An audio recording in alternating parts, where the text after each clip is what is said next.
Ladies and gentlemen, hello and welcome to Unit Lost. I am Stylosa, and I think we should fix competitive.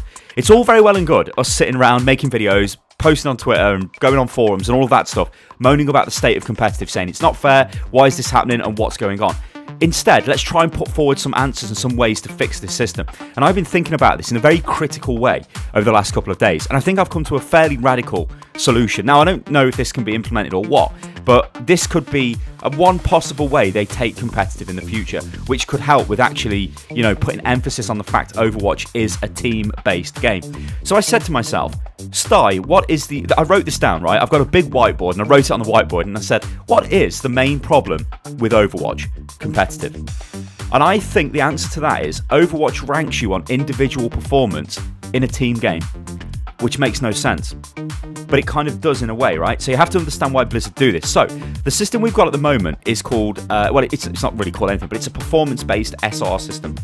So what it does is it compares you to other people of the same SR and says, what are you doing stats-wise? Is it better or is it worse than these people? And then uses that to decide if you gain more SR when you win, or subsequently lose more SR when you lose. So what I mean by that is if you're a 3k tracer and you do 2,000 damage in a game, that's not a lot of damage, that's very low damage, and you win that game.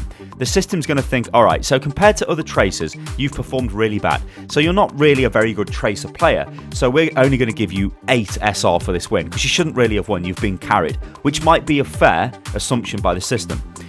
On the other hand, if you lose that game, it's going to remove 30, 35 SR from your rating because, well, you've done nothing. So the system's thinking, well, you really shouldn't be at that level, let's bring you back down.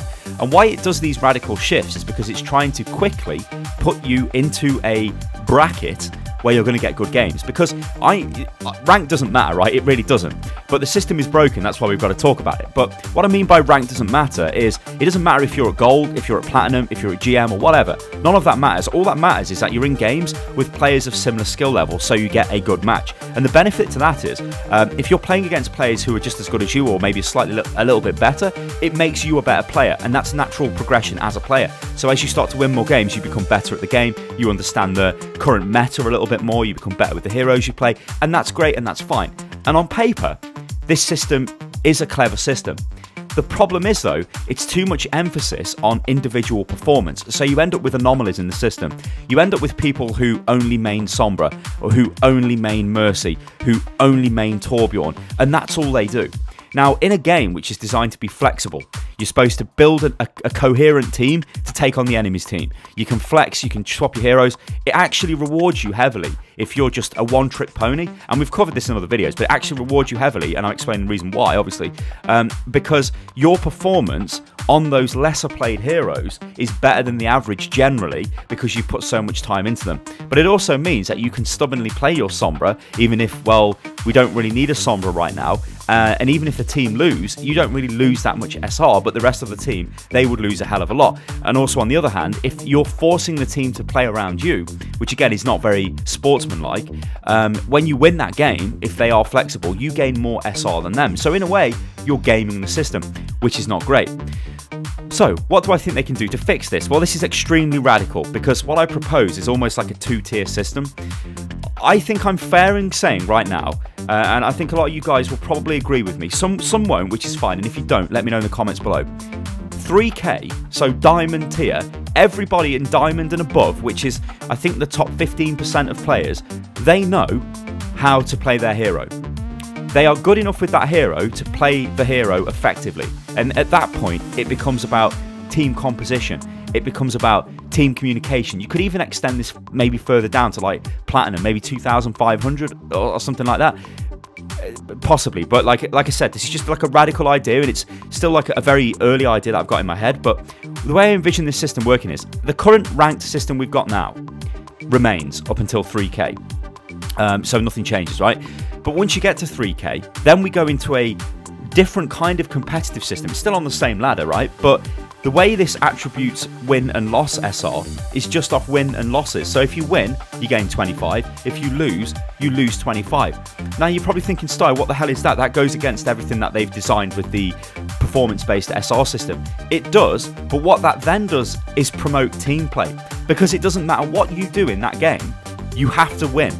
And that's the whole point of competitive. You look at comments from Jeff, comments from other team members, the point of competitive, and comments from me, is to go in there and win the game, to try your best, right? It's not to go in there and just play Torb because, haha, I'm going to play Torb all the time and I don't care. You know, we'll do something to game the system, like Mercy waiting for massive reses, because if Mercy reses people over and over again in big reses, the system actually rewards her, or appears to reward her, in a more sort of well, in a better way, so she gets more stats. So against the average Mercy, she'll get more SR when she wins a game. This is why we probably see Mercy, well, we do see Mercy players with under 40% win rates that are very highly rated, because compared to other Mercy players, they're performing quite well. One ridiculous example of this would be, imagine if you are on Hanamura and you take the first point, but 3 of your guys are dead, but you are just about to capture the point. The Mercy could press Q and res the team, and the game goes, well played, Mercy. But actually, we all know that's a bad move, because you've just wasted your res, which we probably need for the next attack, you know? So, but the system would reward you for that, so it's not really too great.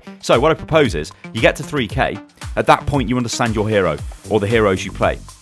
Then at 3k plus, like, this would require a reset of the ladder as well, which is, like, again, something I don't think Blizzard would do, but you never know. After 3k, it's then the emphasis is really put on team play. And like I said, if you win if you win, you get 25 SR. If you lose, you get you lose 25 SR. So what that would do is promote team play in a much better way. It would mean you wouldn't really care so much about always playing your Soldier 76 or always playing your Tracer or whatever, or your McCree or your Genji, because you might need a tank and you don't want to lose, because everybody will lose the same.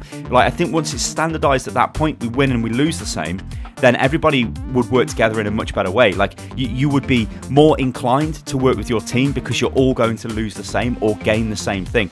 And I think that's what we're missing right now, guys, with Overwatch. Let me know what you think about this in the comments below, because it is a pretty radical idea, and it's I don't even know what to call it. It's so radical. It's like some sort of split system where you've got the current performance-based SR system, and then we've got this more of an emphasis placed on team play once you get to a certain level. Now, what that level would be, I don't know. I think it's fair saying Diamond, but then that's okay me saying that, because all my accounts are in Master and GM. So to me, like, I'm playing at another end of the game. So these kind of changes benefit me kind of more than other people, because I already know there'll be people in the comments below going, well, I'm in gold and I think I'm a much better player than I am, but I keep getting teammates that throw the game. And I get that. You know, I cannot go into a I probably couldn't even go into like a platinum game and just carry the game on my own. Yeah, I probably could do quite a lot of work, but if my team want to throw, if there's a troll on the team and it's a 5v6, I can't win that game. Yeah, I'm playing at a much higher level than that, you know? So I know it's a very complex system, but I don't know. I thought this could be a pretty interesting idea. Guys, let me know what you think about this in the comments below. I've been Stylosa, this is Unit Lost, and remember, you can follow me on Twitter, which is @UnitLostGaming, and also you can join the Discord, which is discord.gg/UnitLost. And I'll catch you on the next one, guys. Toodaloo.